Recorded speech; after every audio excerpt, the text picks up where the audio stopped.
electorales. ¿Qué interés puede tener estos diputados de este Congreso, con excepciones, porque no podemos decir que no hay reglas sin excepción, pero qué interés pueden tener estos diputados en romper un sistema que ellos han venido gozando, corrompiendo por tanto tiempo? Eso sería como poner al lobo a cuidar a las ovejas. Esa es parte de lo que el pueblo dice. Mire, a ver, ¿qué interés pueden tener estos señores en cambiar algo si este sistema es del que viven? Bueno, entonces llevémoslo a una situación extrema de crisis en donde lo que exige es la renuncia de todos, ¿verdad? Tienen 24 horas para renunciar los señores diputados al Congreso de la República, 24 horas para renunciar los de la Corte Suprema de Justicia. Vamos a formar un gobierno provisional que tenga la aceptación de los sectores más importantes de la población. Se suspende el proceso electoral y se le pide a la Corte de Constitucionalidad que, en aras del respeto de la soberanía popular, afirme que eso es legítimo, aunque no sea legal. Porque la legitimación del sistema depende justamente de esa capacidad que tiene el pueblo de elaborar sus leyes y de proponer la forma de convivencia social que más le convenga. Porque te quiero decir, Francis, que tampoco era justa la Inquisición, o era justa que quemaran por hereje a un señor, pero era legal. Hasta que dijeron, pues ya no hay que quemarlos. Tampoco era justo que se hicieran esclavos, pero todo el sur de los Estados Unidos, con África como surtidor de esclavos para el Caribe y para los Estados Unidos y para todo el resto del mundo, legitimaba un sistema de explotación humana en donde la personalidad, los derechos y todo lo que pudiera fundamentar la existencia misma del ser humano no tenía ninguna razón de ser. Se abolió la esclavitud. Pero si el pueblo es el que realiza después de miles de años para llegar a reconocerle esa soberanía, porque antes al que se le decía soberano era el rey. Todavía en algunos lugares le dicen soberano a los reyes o soberanos a los reyes. Trasladarle esa soberanía del monarca a la población, ese es un hito histórico de cientos de años. No fue un pensamiento improvisado, este es un proceso de larga data.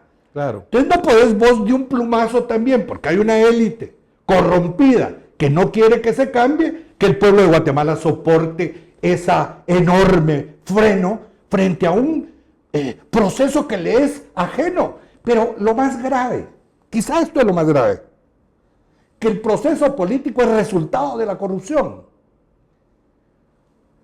Nadie ignora que en el Congreso de la República se les dieron cuotas en efectivo a través de obras públicas a los partidos punteros para que dispusieran de esos recursos.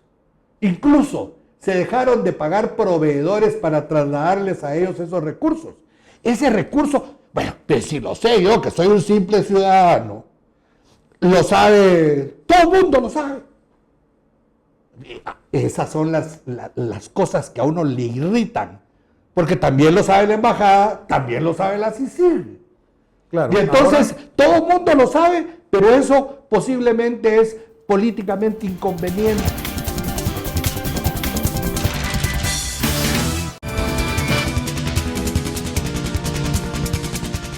Esas son las cosas que a uno le irritan, porque también lo sabe la embajada, también lo sabe la CICIG. Claro, y entonces todo el mundo lo sabe, pero eso posiblemente es políticamente inconveniente. Ahora, lo que se menciona, obviamente, de lo que tú dices, yo creo que en gran parte resume lo que el pueblo quiere. Dice, ¿cómo vamos a pasar otros 4 años con esta misma gente? Buscando ver cómo se eternizan, a lo mejor hasta logran encontrar alguna forma de veras eternizarse, como ha pasado en otros países. Pero, ¿cuál es la respuesta que se usa mucho o que viene con la que quieren asustar? Mire, es que vamos a romper la institucionalidad. No, la institucionalidad está rota. ¿Cómo está rota? Bueno, está rota desde el momento en que quienes juraron defender la Constitución demostraron todo lo contrario. Es decir, el hecho de que nosotros acá no tengamos un sistema que cuide de tal manera, preserve la institucionalidad, como es el caso de los Estados Unidos, en donde una llamada telefónica además le cuesta el cargo a Richard Nixon. Es decir, la posibilidad de que alguien esté mirando de manera ilegal los actos de la competencia son suficientes para que caiga un régimen. En Francia es suficiente que un ministro tenga un amante, que, caso Prófumo, que podía revelar datos estratégicos de la Francia, que tenía que cuidar sus secretos de Estado para que se fuera el ministro. Pero aquí primero se va la población agotada a su casa antes de que los muchachos decidan abandonar los despachos. Claro. Pero es que el 23 de marzo del 82, por ejemplo, ya había un presidente electo. Lo había reconocido el Congreso de la República. Supuestamente había ganado las elecciones y había sido reconocido por el Tribunal Supremo Electoral. Y amaneció el 23 de marzo del 82 y no estaba ya ni Lucas, no estaba ya ni el general Guevara, no estaban los diputados electos, ni los alcaldes electos en ese proceso, porque se anuló con la satisfacción del pueblo. ¿Qué estamos esperando? ¿Que haya otro 23 de marzo? Por ejemplo, en Guatemala, si tú te das cuenta, después de que cae Roxana Valdetti, después que se destapa todo este asunto, vemos que los principales culpables todavía siguen sin tener ningún castigo. Hasta ahorita hay algunas tímidas acciones de que les ponen una orden internacional de arresto un mes después para darle tiempo suficiente. Recientemente en un medio sale publicado que este señor Monzón, 3 días antes de irse, aparentemente va a su oficina a limpiarla, antes de irse en este viaje que sabrá Dios por qué se fue a recibir un honoris causa, que también sabrá Dios de dónde y cómo llegó. Yo creo que ni Dios sabe, porque prácticamente es imposible que eso sucediera en un país decente, en una forma no corrupta. Pero para fin práctico, volvemos a que el sistema como que está empezando a defenderse, se enconcha sobre sí mismo. Recientemente hablamos aquí que la permanencia del presidente en esa posición ya es ilegítima porque el pueblo ya no lo quiere, pero él sigue encubriendo y sigue protegiendo a los que están alrededor, incluyendo a los que están claramente señalados. ¿En qué momento se vuelve legítimo este clamor popular, esta soberanía? Tú hablas de, por ejemplo, lo que sucedió en el 82, cuando hay un golpe y de repente pues Lucas sale, Aníbal Guevara ya no llega a la presidencia, fue un movimiento militar, pero en este momento ya no hay movimientos militares. ¿Es la fuerza del movimiento cívico suficiente para cambiar y que las instituciones como la Corte, como el Congreso, se muevan? Yo digo que va a ser inevitable. Es decir, si se necesitó el 23 de marzo del 82 que se movilizaran ciertos grupos del ejército para poner orden a aquel desorden extremadamente notorio, evidente e inaguantable, pues este es el experimento por primera vez de que la movilización popular es capaz de cambiar las instituciones sin derramamiento de sangre. La Constitución Política de la República no está hecha para oprimir al pueblo, está hecha para generarle felicidad, bien común, justicia social. No es el custodio de los pícaros, es el protector de la sociedad. Una Constitución Política de la República que no llena esas funciones se transforma en una carga demasiado pesada para la población. Y en este sentido, yo no digo que la Constitución sea mala, pero la Constitución Política, por ejemplo, actualmente no permitiría que una reforma a la ley electoral y de partidos políticos pudiera, en todo caso, hacer que los gobernadores fueran electos, porque es constitucional. Tendría que ir a una constituyente. Necesariamente. No podría ser que la reelección de los alcaldes no se diera, porque está en la Constitución. No podría darse que los diputados no fueran reelectos, porque está en la Constitución. Entonces, si todo nos remite a la Constitución, lo que hay que cambiar es la Constitución. Y los que dicen que es el cambio a la ley electoral y de partidos políticos la solución, que están mintiendo. Pero porque eso no es cierto. Porque están mintiendo buscando tener maniobras dilatorias. Sí, ¿verdad? es que no puede ser. Porque así vamos caminando y de repente te vas a encontrar con que el 6 de septiembre porque la ley constitucional, la ley constitucional se modifica con las 2/3 partes del Congreso. ¿Qué la pueden hacer? Claro que sí. Absolutamente cosméticas, sin ninguna profundidad. En tanto que comenzamos a discutir las reformas que tampoco van a ser aplicables para septiembre, sino para el 2016, cuando quien esté en la presidencia esté tratando de entronizarse y haciendo maniobras para evitar que esa voluntad popular se vea reflejada en actos concretos y políticamente aceptables.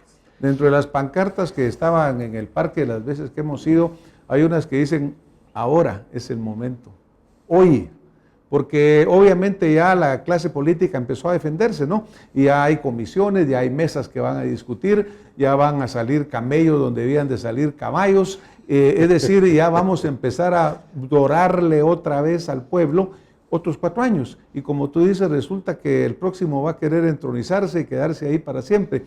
Pero, a ver, Danilo, tú eres un hombre que tiene una trayectoria política, no la mencionamos en tu presentación porque todo el mundo conocemos mucho de tu carrera. Has estado en diferentes tipos de movimientos, hablaste del 23 de marzo del 82, una historia política en la cual ha habido de todo. ¿Cuál Pues es siempre me verdad? tocó estar en la TGW el 23 de marzo del 82. Exacto, cuando veíamos la marimba con aquella música característica que todos decíamos, aquí está pasando algo.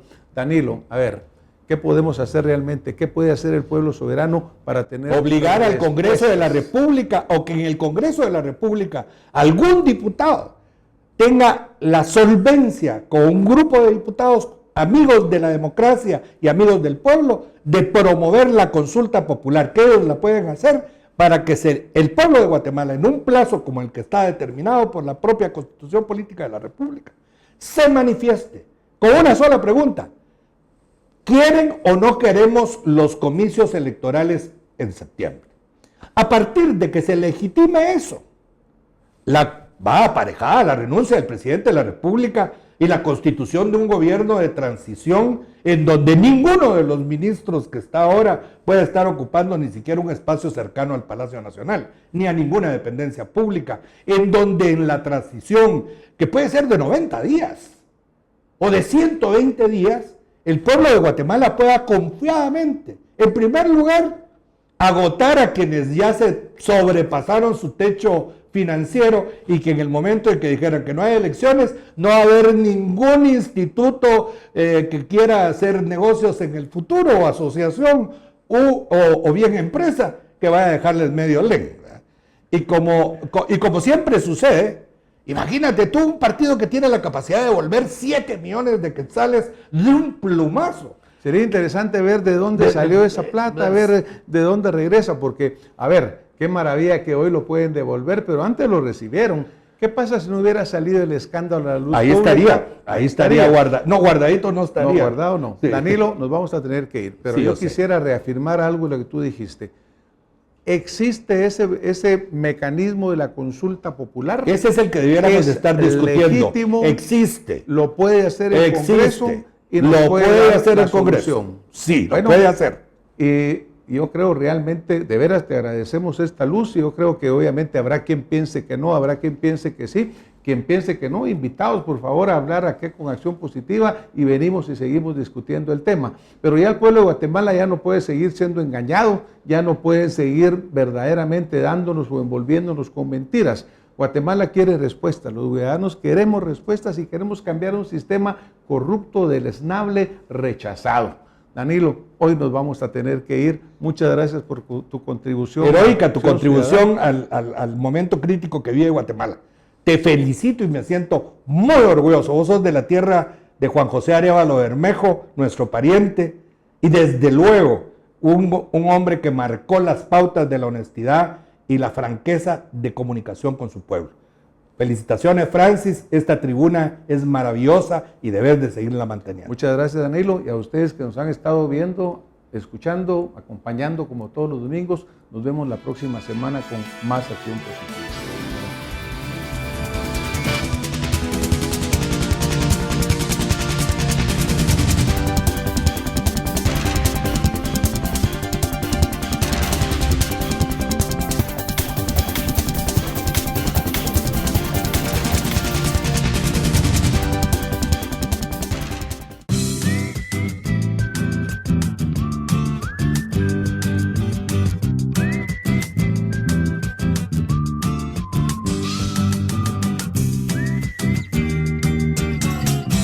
Guatevisión,